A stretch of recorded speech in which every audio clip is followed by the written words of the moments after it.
kusoo dhawow caalam online muuqaalkan waxaan kugu tusi doonaa qaabka aad ula soo degayso casharadaada. haddaba si aad ula soo degto casharka waxa aad soo furi doontaa kooraska adigoo taaban doona continue. inta kadib waxaa kusoo bixi doona muuqaalka casharkaaga. waxaad taaban doontaa halkan sare ay ku taalo download marka aad taabato waxa uu keeni doonaa boggan oo kale. waxaad kasii dooran doontaa haddana download.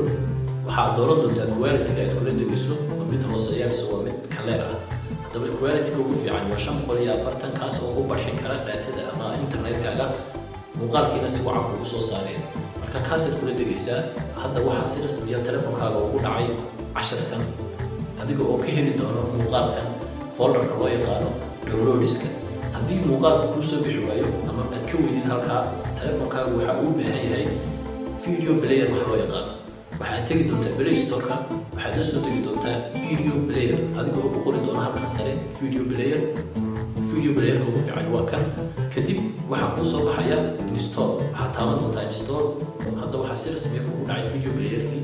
dhammaan muuqaaladaadana way ku furmi doonaan. muuqaalo hore oo ku furmi waayeen haddii jiray iyo hadday kuwan caalam online aad kala degtayba.